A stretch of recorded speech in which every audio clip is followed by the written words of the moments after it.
you ever do it? This catches people's attention way faster. Maybe I should do that during meditation one time.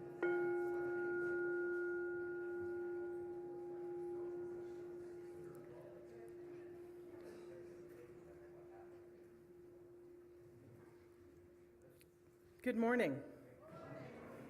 Welcome to the First Unitarian Church of Hamilton. We welcome you here in the sanctuary and those who have joined us online. We ask that you turn off your cell phones during the worship service, with one important exception. Please feel free to use your phones to access our hearing assistance system, especially if you have T-Coil. My name is Audrey Johnman. My pronouns are she, her, and I am this morning's worship leader. This morning's words of welcome are from Mind State, a queer British spoken word poet, and is titled, "To the Parents of LGBTQ+ Children. Your kid is still your kid, and that love will never change. You'll eventually learn to understand, even if you can't relate. Just put yourself in their shoes. You might have to wear them a lot, to know what it's like to be something that the world tells you you're not. They may rebel and act out. You have to let them break the mold. Their difference is their superpower. Their beauty needs a safe space to unfold. And they'll come out in their own time. It'll be weighing on them mentally. So please pay attention to their feelings and validate their identity. You're allowed to get it wrong, so please go easy on yourself. Just create a supportive environment so that they know you're there to help. Because your words of encouragement will let them find their own voice. It might not be the life you planned for them, but that was never your choice. It'll get easier in time. You'll learn the right things to say. A present parent is better than a perfect one. They'll only care that you stayed. So let them know you're there to support, and you'll be there every day. Now watch them go and find themselves, and trust it'll be okay. Because the world might be a lonely place, but they'll know they're never alone. There's a whole community just like them, whose acceptance starts at home." Oh, thanks. Can't write it, I just read it. Hamilton is situated on the traditional territories of the Erie, Neutral, Huron-Wendat, Haudenosaunee, and Mississaugas. Today, Hamilton is home to many Indigenous peoples from across North America, and the land here is covered by many covenants and treaties. We are, all of us, treaty people, original inhabitants and those who came later, inheritors of a diverse history, dwellers in a common land, and travelers towards a better day. We respect our treaty relationships and responsibilities to both the land and the original people who reside here. Now, please settle into your seats for this morning's prelude from our music minister, Mac Da Silva.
Wonder just what Jesus meant when he said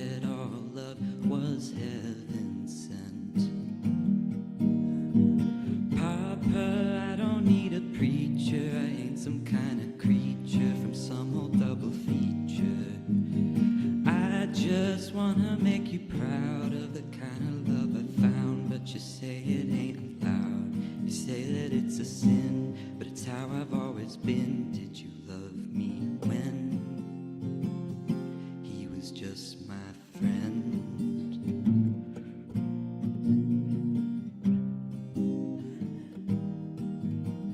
I tried my hardest not to be. I locked the door and I broke the key. Well, Jesus died upon that tree. Daddy, do you think it covered me? Red and yellow, black and white, we are precious in his sight. Why can't I sleep through the night? Daddy, do you think I've turned out right? Papa, I don't need a preacher. I ain't some kind of creature from some old double feature. I just wanna make you proud of the kind of love I found, but you say it ain't allowed. You say that it's a sin, but it's how I've always been. Did you love me when she was just my friend?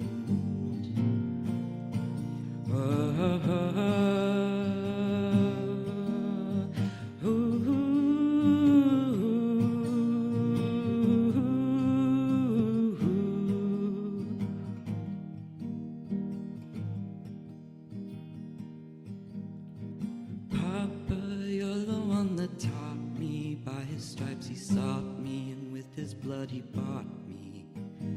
Daddy, you're the one that claimed that he loved me through the flame. Now why can't you do the same? Well, I've been born again, but I first was born in sin. Did you love me then?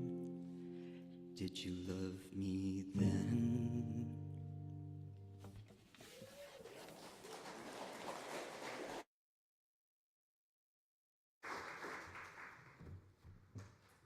Thank you, Mac.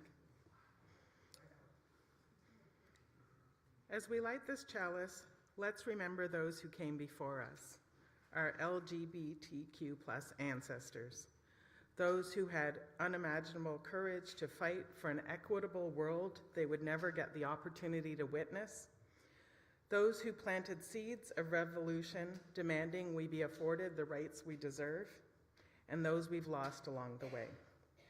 May this flame remind us of our commitment to carry on the legacy and to continue to fight for the rights of LGBTQ+ people everywhere.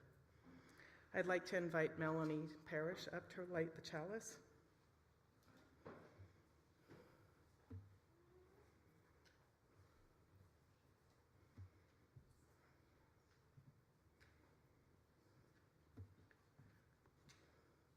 Please join me in our chalice lighting words: to nurture each other, serve the community, and inspire action that heals the world.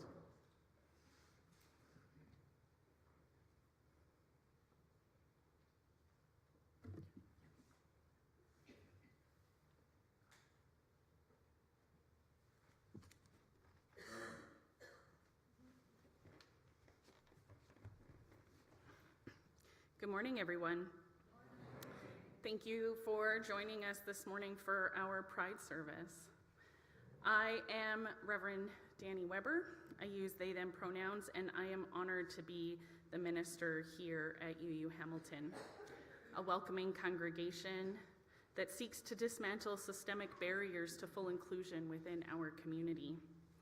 This morning, we gather to honor the authenticity and resilience of the LGBTQIA+ individuals, but also recognize that in order for all of us to flourish together, we must create inclusive, affirming communities where all people can thrive as their whole selves.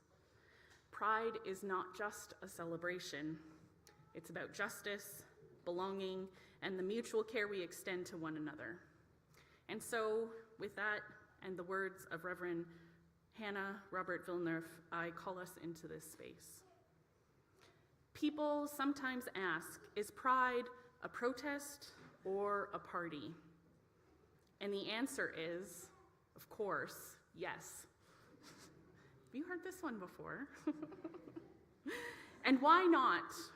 Why not rejoice as we resist, dance as we demand change, celebrate as we create communities that delight in all of who we are? So bring all of that with you this morning. Bring your policy demands and your glitter. Bring your Supreme Court broken heart. Bring your rainbow socks. Bring the emptiness that you feel for our siblings gone too soon. Bring your Gloria Estefan remix. Bring your tender hope for change. Bring your most garish eyeshadow. Bring your spirit, tattered and battered by a world that seems insistent on choosing fear and hate. Gather up all these things and bring them here to a place where we don't have to shoulder these burdens or celebrate these joys alone. Come, let us worship together. And we will begin with song number 347, Gather the Spirit. The words will be on the walls or in the gray hymnal number 347.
Good morning, everybody. My name is Jenny, and I run the kids program here, and it's so lovely to see you all this morning. I have two things to share before I get into our story today. First is that Music and Munchies is taking a bit of an early summer break. We won't be meeting for June, July, and August so that we can come back in September, hopefully, with a refresh. And so stay tuned for ways. Hopefully, I'm still planning on ways that we can meet and connect with families over the summer, so stay tuned for those details. And then third space, this coming Friday is games night with our lovely Audrey. So Families, of course, are welcome to come and play some games as well. Ivy and I should be there too. So we look forward to beating your butts. I'm not competitive at all, don't worry. Okay, our story today is called Rainbow Allies. It is written by Nancy Chernin and illustrated by Izzy Evans. In Massachusetts, there is a neighborhood that looks like many others. It isn't the biggest or the fanciest. Many pass through not realizing the secret that makes it shine. Everyone is welcome. Everyone is celebrated. Everyone helps each other. Kids play at each other's houses, dogs greet another on walks, and adults buy lemonade from the children's stands. When people move in, neighbors bring a bounty of foods from their different cultures so they can enjoy the many flavors of their new home. When Carrie, one of the neighbors, got married, everyone was happy to meet her wife, Lori. Their dogs, Twink and Scout, were welcomed too. "We've got something for you," Brendan, one of the neighborhood kids, said, pulling dog biscuits from a bowl. Twink and Scout smothered Brendan, Landon, and Summer with kisses. They wagged their tails as they crunched their treats. "Twink and Scout say thank you," Carrie said as she bought lemonade. Landon saw a bright cloth peeking out of Lori's bag. "What's that?" he asked. "It's a rainbow flag," Lori said, pulling it out to show them. "Do you think it will look nice on our house?" "It's beautiful," Summer said, her fingers tracing the bright colors. "Can we help put it up?" Brandon asked. Landon nodded eagerly. "We have a ladder," Summer said. Carrie and Lori loved their neighborhood where everyone was welcome. And then, one day, when Brendan passed their house, something felt wrong. He squeezed his brakes. It was too quiet. No Twink or Scout scampering to greet him. He didn't even hear them bark. And something else was missing. Was it their flag? Brendan saw Carrie and Lori scrubbing sticky bits of yolk from their walls and windows. Twink and Scout were whimpering, curled in balls by their feet. A broken mount swayed where the flag had once waved. "What happened?" Brendan whispered. Carrie told him they'd found the house this way when they got home. "Why?" Brendan felt the hurt his friends were feeling like a stone in his stomach. Nothing like this had ever happened in his neighborhood before. "Well, maybe someone didn't like our flag," Lori said. "Maybe someone doesn't like us," Carrie added. "Well, can you get another flag?" Brendan asked. "What, and have someone do this again?" Lori wiped her eyes. "I'm sorry, Brendan. I thought this was a neighborhood where everyone was welcome. But now?" That was what Brendan loved about his neighborhood too, that everyone was welcome. Had it changed? Was it broken like Carrie and Lori's flag? How could it be fixed? How could Carrie and Lori feel welcome again? Brandon pedaled slowly to the lemonade stand. He told his friends what happened. And Summer kicked a rock. "Why would anyone do that?" she asked. They thought and they thought, but none of them had an answer, so they thought of another question. "What can we do?" Summer said at last. "Well, I've seen rainbow flags at a store," Landon said. "Can we get them another one?" Brendan sighed. Lori is worried that someone might steal it or egg their house again. Summer lined up some paper cups and pushed them close together. "Well, what if we built a wall around their house?" Brendan scratched his head. "Well, we could also set up a patrol and take turns guarding their porch." Landon clenched his fist. "Or we could find out who did this and egg their house too." But none of their ideas seemed right for a neighborhood where everyone was welcome. They didn't want to separate their friends with a wall or treat others like enemies. They needed to find a way to bring everyone together to show that love was big enough to heal the hurt. And then, suddenly, a plan came to them. But would it work? Could they gather the other kids to help? Would their neighbors come through? Brendan, Landon, and Summer biked to the store that had the flags. They told the man at the counter what they wanted to do. He grinned. "Take as many as you want," he said. He helped load them on their bikes, and as they rolled by, kids playing in the street asked what they were doing with the flags. Soon, a parade was biking, scootering, and walking to every house in the neighborhood.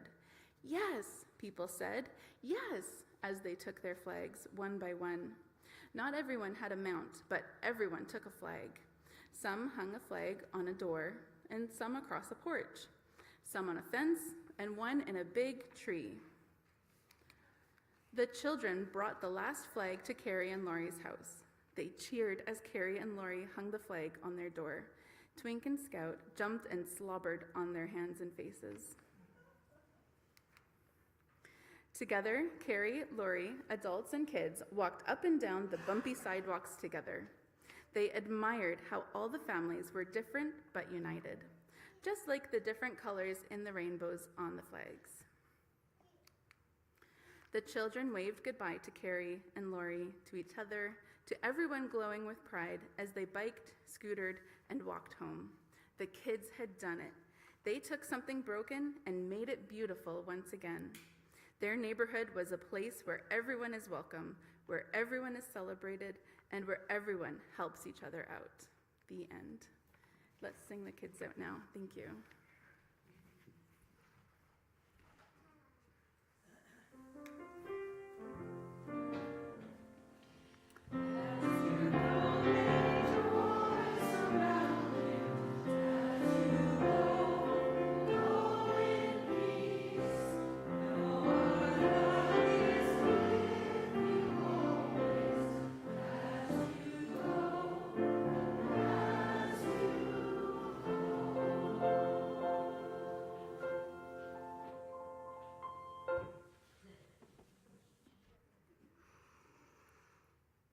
I invite you now into a moment of contemplation and meditation in three parts. First, with words. Following our reading, we will have a moment of silence, and then meditation with music. During the music, you're welcome to come up in silence and light a candle of joy, sorrow, or gratitude. But first, we will have meditation with words. These words were also written by the poet Mind State. Please relax, close your eyes, if that feels safe for your body, and breathe deeply. All of the birds and all of the bees. Did you know we were never told the full story of the birds and the bees? See, I never realized some important chapters had been torn from the seams. I had to learn them at a price, but I'm going to tell you my findings for free, as long as you promise to repeat it, so they can never erase it from history. Because this story is nonfiction, but they still try to say it's make-believe. Did you know that a bee could love another bee, with the honey made between them twice as sweet? Did you know they could live together in peace, that they weren't mentally ill or had a disease? And it was okay for them to just admire the birds from a distance as they stand in their trees, probably complimenting their feathers and putting makeup on their beaks. And did you know two birds could also fly together with ease, that they could build just as strong a nest and raise their own seeds? They could form a bond with another bird and travel in threes, or fall in love with more birds and travel in V's. I just don't understand why they would hide beautiful times like these. And did you know some birds and bees don't even have a preference? Some identify solely with their truth and only ask for acceptance. Some can change daily depending on how they feel. Others don't call themselves birds or bees, and you can see how it helps them heal. And did you know some birds could become bees because they knew they were born with the wrong wings? and some bees could become birds because they needed a different voice to truly sing. Oh man, if we only were taught about all of these things, because we all know what happens when you clip a bird's wings. We all know what happens to bees when they have to use their own stings. And did you know, now this might cause some disbelief, you'll not turn into everything you learn about and read. See, I'm not being funny. Did you know that a bird that understands bees won't try to make honey? And I say this bit with glee. Did you know that a bee that understands birds won't try to make a nest out of sticks in a tree? Just look around this world. It is so easy to see. It's almost as if what you knew you are truly is what you were truly meant to be. And listen, I'm still glad I heard of the bird and the bee. I just wish I'd known, like many others, that there were ones like me, who would be happier if they were allowed to do as they pleased, whose wings would have developed quicker had they been allowed to fly free. And I wish everyone could hear this story in its entirety, so they could turn their fear of misunderstanding into peace.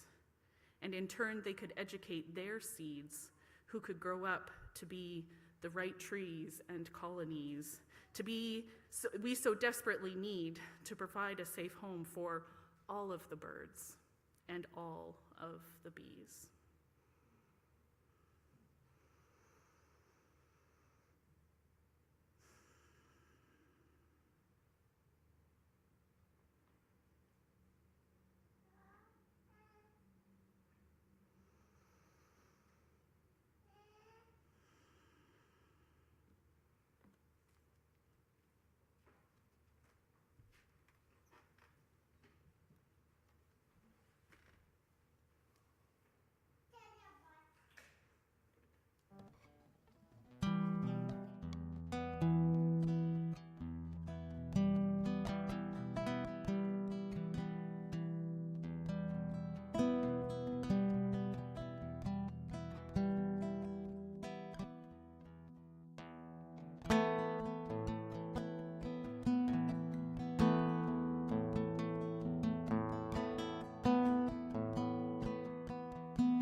We come now to a time in our service when we affirm the ways that we are connected in this life, as we live into the truth that what affects one of us affects us all.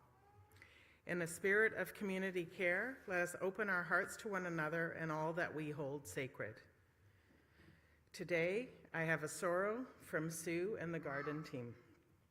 On May 30th, Joanne's husband, Alan Tunnicliffe, fell downstairs at home, tearing a tendon in his leg, and had surgery on Friday. He is recovering at home. Any emails and phone calls would be appreciated. We wish him a speedy recovery. P.S. from Nancy Wilson, there is a card for Al on the welcome table in the foyer if you'd like to sign it. We know that there are sorrows among us too tender to share. We hold in this space today with the reminder that we are never alone. Alongside of the struggles and sorrows of this life, there are also joys to share, milestones, blessings, celebrations of all kinds for which we are moved to give thanks. Today, we have these joys. Louise McKinney and son Jude McKinney would like to add their joy, shaded with a bit of sadness. Carrie Miller, Louise's firstborn and Jude's elder brother, recently accepted a sales position at a resort in Aspen, Colorado. As a dual citizen, he's able to make this adventurous move. The family is so happy for him, but sad because he will be sorely missed. And I have a gratitude from Ann Buckma. Feeling very grateful for the excellent health care I received at the Hamilton General last week when I was admitted for an emergency surgery for a pacemaker due to a sudden and an unexplained drop in my heart rate. The care and compassion I was shown by everyone, from the orderlies who brought me food to the nurses who poked and prodded me and the cardiologist who took the time to explain everything to me, was truly outstanding. Grateful as well for the friends and family who reached out with food, flowers, and phone calls. Nothing like a health scare to make you realize how precious this life is. And here's a little public service announcement from Anne. Did you know that your heartbeat should be between 60 and 100 beats per minute? If you are ever feeling faint or fatigued, you can check it yourself. That's what I did when I realized it was only 38 beats per minute and I got myself to the hospital. We celebrate joys among us and rejoice in the happiness that flows through our community. And in the practice of experimentation, we have a new practice to include gratitudes. The work of our church is never done, and it is always humming along. Sometimes this work happens in visible ways, and other times it is unnoticed, but all of this work is worthwhile and worthy of celebration. This morning, I would like to offer gratitude to all the people who helped with this morning's service. Tech team, Carlos, John, and Josh. Music ministers, Rachel, Mac, and Leah. Ushers, Barb and Jean. Worship assistants, Sue and Ian. And people helping with the kids, Juliana and Brenda. If you would like to have a joy or sorrow or gratitude to share with the larger conversation, you can do so by clicking the link in our church's homepage online or by writing something in the binder at the side of our sanctuary. Sharing the tender moments in our life and witnessing one another is part of building the web of beloved community.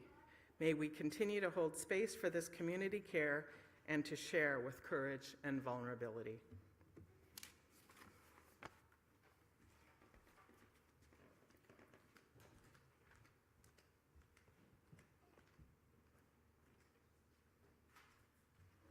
As part of this important community, we take up a collection every Sunday that supports the work of our community. So it's time for that right now, I think. There's Jean. Okay.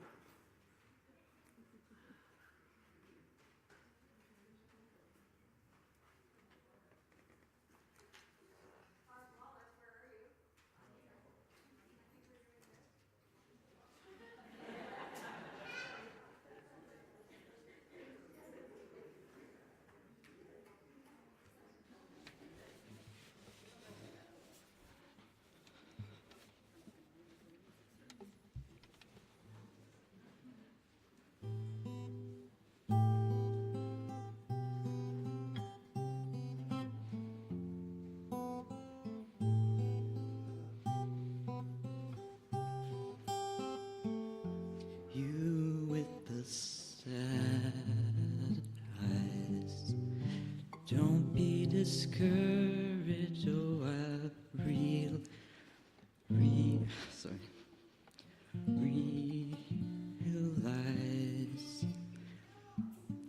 it's hard to take courage in a world full of people. You can lose sight of it all, and the darkness inside you makes you feel so small. But I see your true colors shining through. I see your true colors, and that's why I love you. So don't be afraid to let them show your true colors. True colors are beautiful like a rainbow.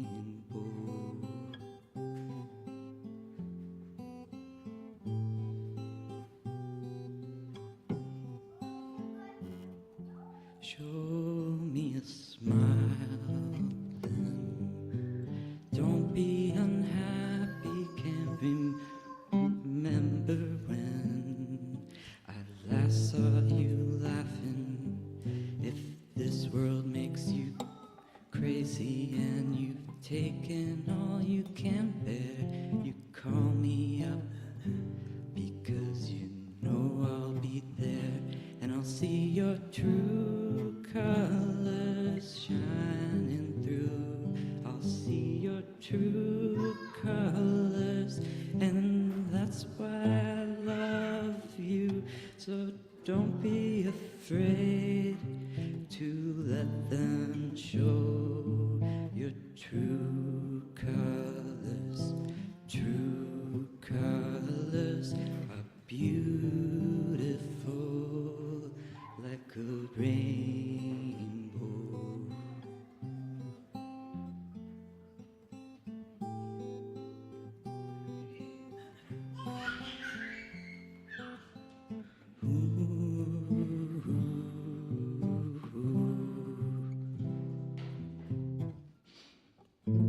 I can't remember when I last saw you laughing. If this world makes you crazy and you've taken all you can bear, you call me up because you know I'll be there, and I'll see your true colors shining through. I'll see your true colors, and that's why I love you. So don't be afraid to let them show your true colors. True colors, true colors are shining through. I'll see your true colors, and that's why I love you. So don't be afraid to let them show your true colors. True colors are beautiful like a rainbow.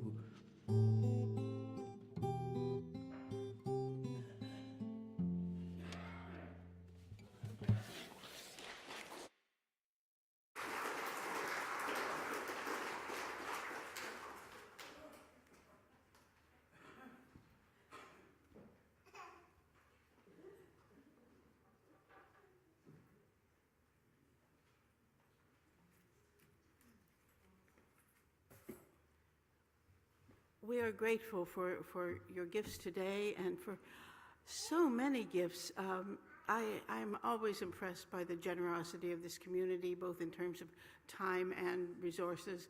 Today, I'm particularly grateful because the auction, which we've been having for the past few weeks, has finally closed. And successfully, we took in more than our $8,000 target, almost $9,000, and we're really excited. Thank you. The auction team consists of myself, Catherine Schuler, Gail Rappold, and Anne Laurie, who've done stellar work through this time, if I do say so myself. But more importantly, it consists of many donors who have given of their time and possessions to share with others, and of the many, many people who have decided to bid on those. And we can go on celebrating because there are more than 20 events which will bring people together to eat, to talk, to kayak, to have fun together. And those are all worth celebrating. So thank you. Thank you all very much.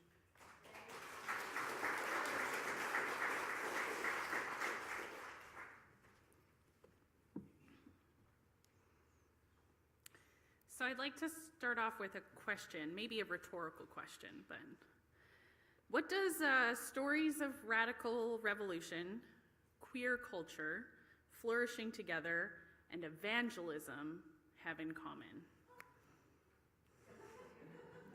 I hope that if you give me your attention for the next 20 minutes, I'll be able to come up with like a succinct answer, or a 20-minute answer. But I'm gonna take each one of these individually. So, stories of radical revolution. The history of Pride is a protest. We all know by now that in 1969, the Stonewall riots kicked off the celebrations we now know as Pride. Yes, we are throwing a party, but this month is a celebration is also an honoring of our queer ancestors. The Stonewall riots were the most marginalized members of the queer community.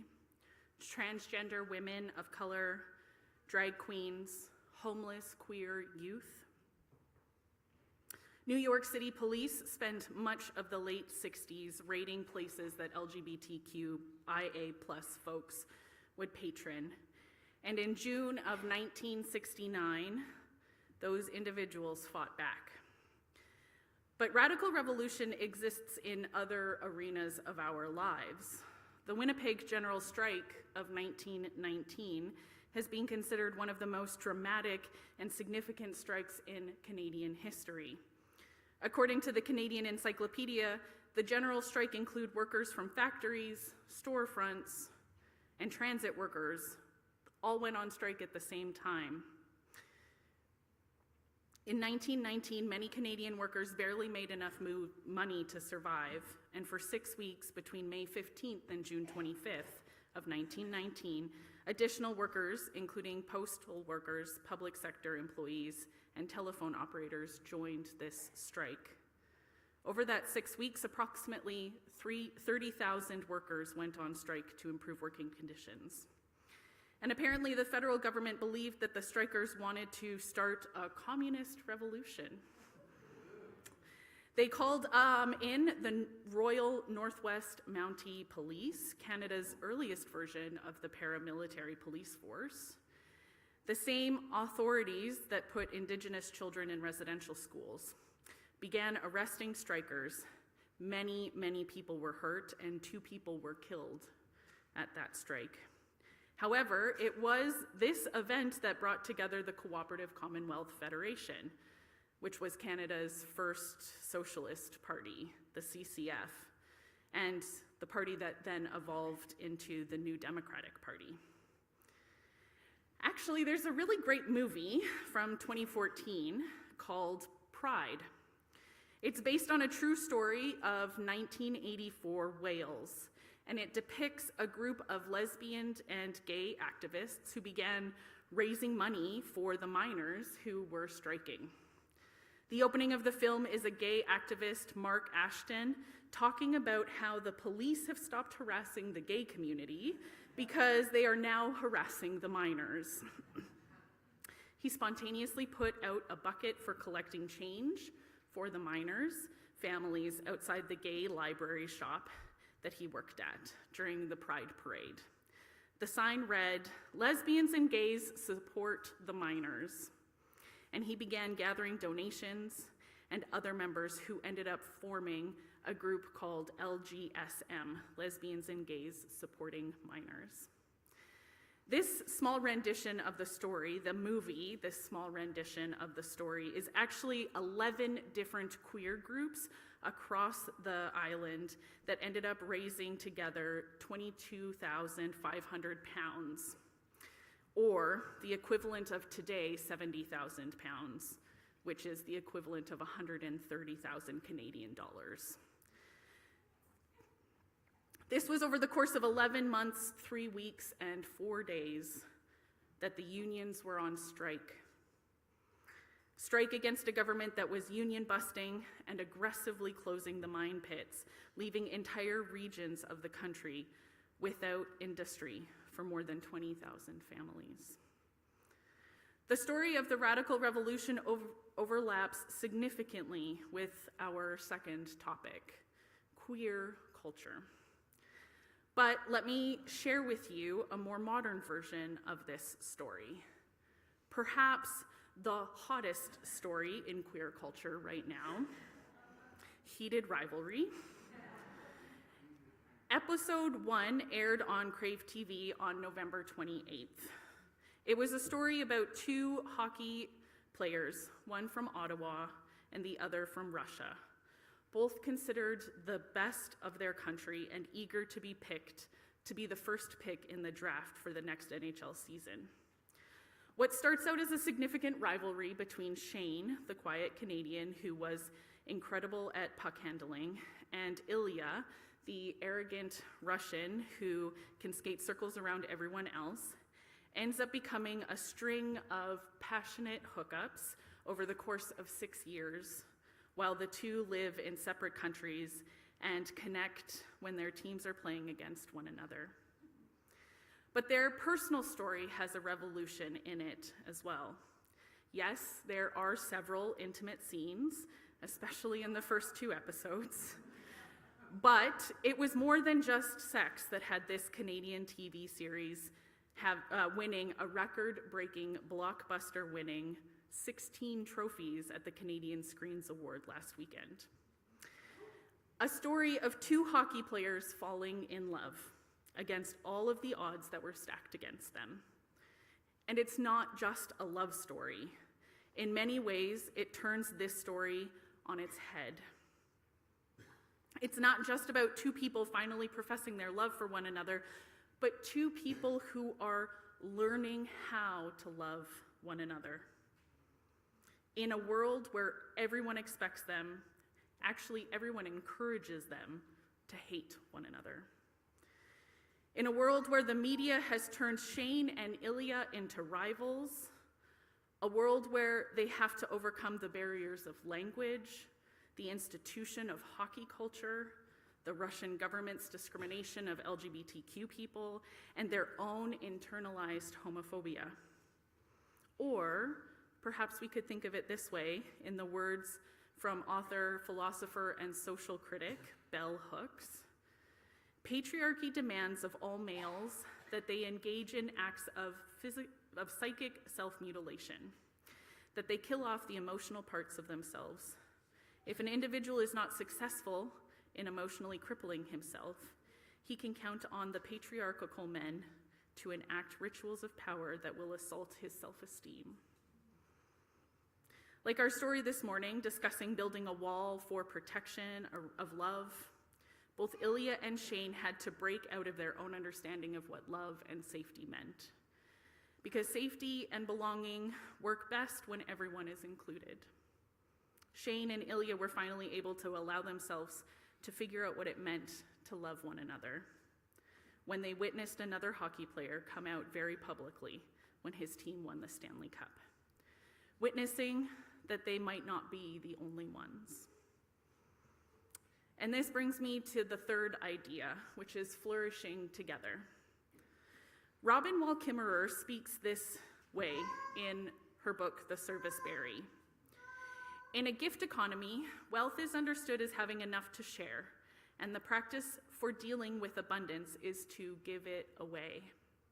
In fact, status is determined not by how much one accumulates, but by how much one gives away. The currency in a gift economy is relationship, which is expressed in gratitude, as interdependence and as ongoing cycles of reciprocity. A gift economy nurtures the community bonds that enhance mutual well-being. The economic unit is we rather than I, as all flourishing is mutual. When we are able to put the idea of we before the idea of I, when we are able to recognize that our own freedom is wrapped up together inextricably with every other person's freedom, then we have the capacity, the ability to begin flourishing. Alok Vyad Menon is an American writer, performance artist, and comedian. They are a gender nonconforming and trans feminine, and their work focuses on the violence against trans and gender nonconforming people and critics. What they consider constraining, and they critique what they consider constraining gender norms. They are currently on tour with their newest show, and one of the things Alok speaks about is world dreaming, in which they speak about the world that they hope for the future. Here's a little quote from Alok.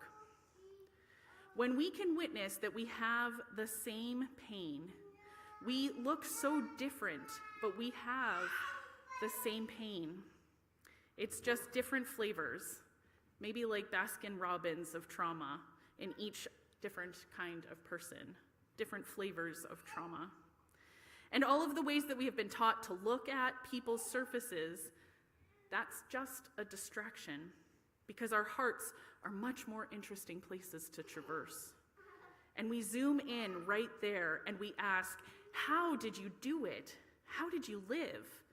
And they tell us all of the secrets of how they lived and how they processed their emotions and how they stitched their heart back together. And we realize that we are everything that we have ever needed, because we didn't realize that all we had to do was ask for help. I dream of a world where asking for help is something beautiful and courageous, where people say, I need help. And we respond, that's so awesome. What do you need? And then we fill it. Okay, so maybe I cut some of the comedy out of that quote, because there is much that a brown, non-binary individual in a beautiful pink and purple patterned jacket and flouncy skirt can say with body language and tone that I am not going to attempt to replicate here. But in order to capture this in one sentence, Alok dreams of a world where we have the ability to flourish together. Rather than comparing and contrasting, rather than drifting apart or estrangement, rather than isolation and closets, we can seek flourishing together. Perhaps we can witness each other's true colors and remember that we require all colors in order to create a rainbow. And so finally, this brings me to my fourth item, evangelism. While evangelism has its roots in Christianity,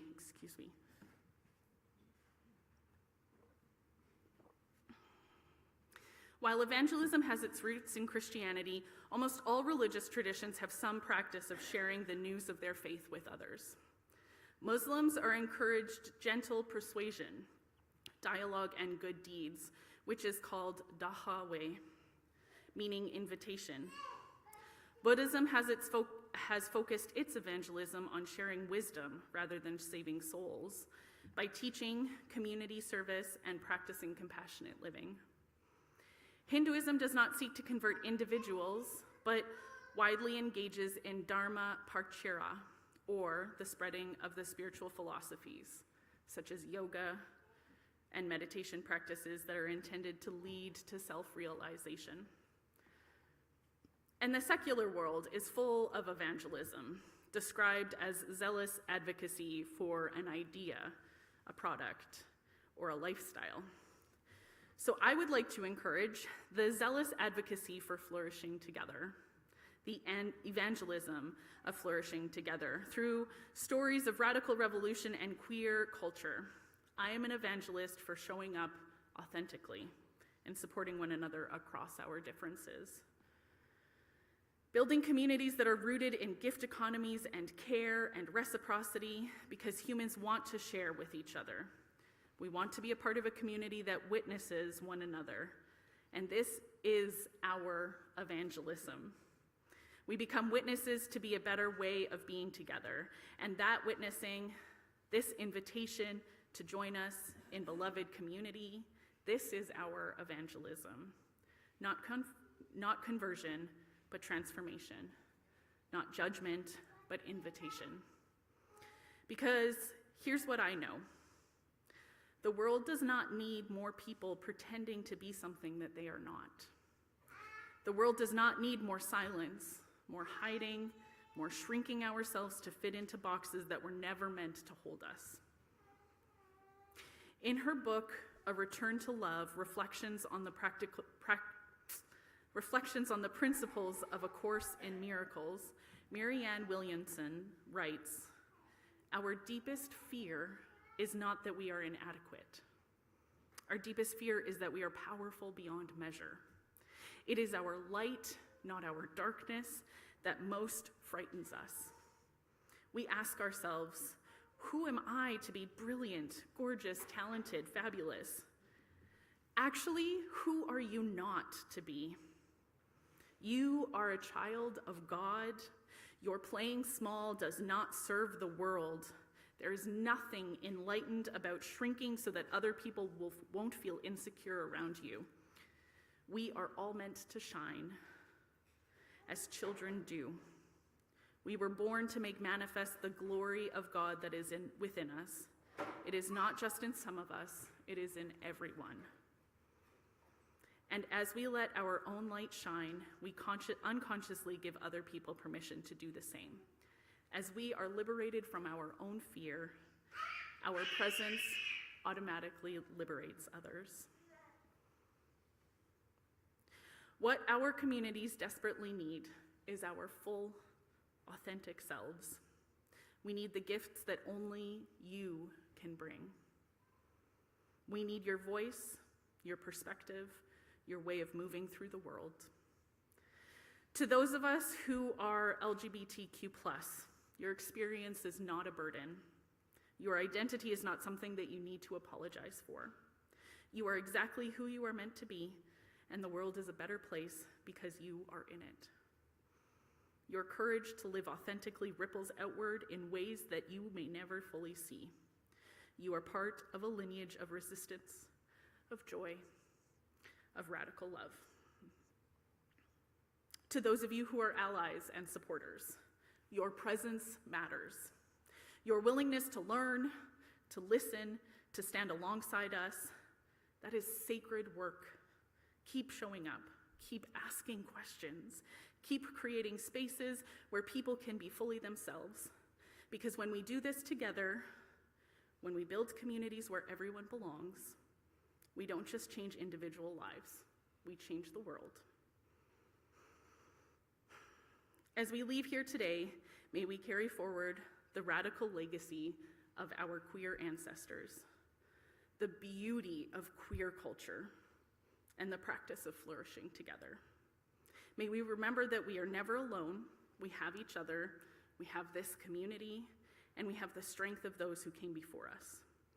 And may we invite others into this vision of a world where everyone can be fully authentically, and courageously themselves. May it be so, because we make it so. And now, please sing with me, number 1053, How Could Anyone?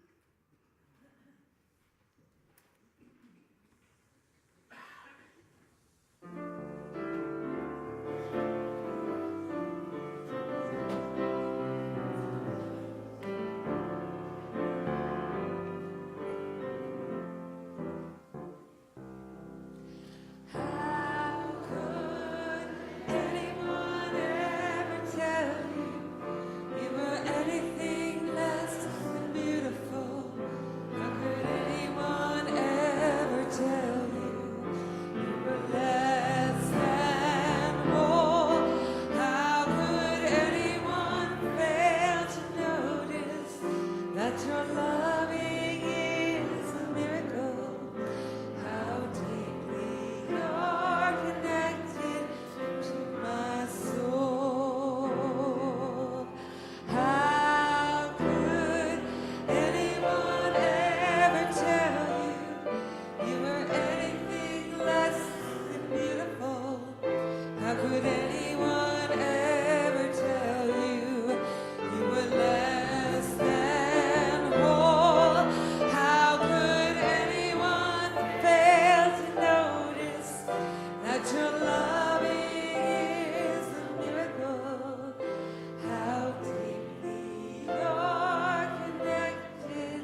As we extinguish our chalice, may we remember that we are links in an unbroken chain of fighters. May this flame live on within us, just as the memory of our LGBTQ+ ancestors do, inspiring us to carry on the torch of justice.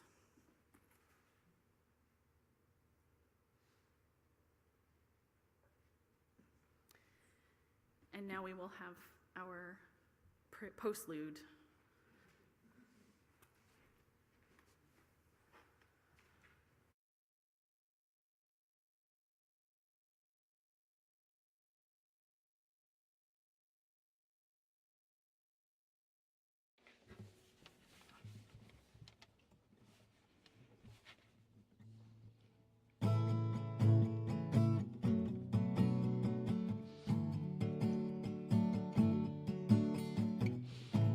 The hours go shorter as the days go by. We never get to stop and open our eyes. 1 minute you're waiting for the sky to fall.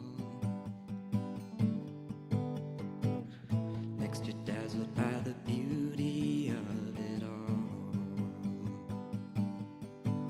When you're lovers in a dangerous time, lovers in a dangerous time. These fragile bodies of touch and taste, this fragrant skin, this hair like lace. Spirits open to a thrust of grace. Never a breath you can afford to waste. Lovers in a dangerous time. Lovers in a dangerous time.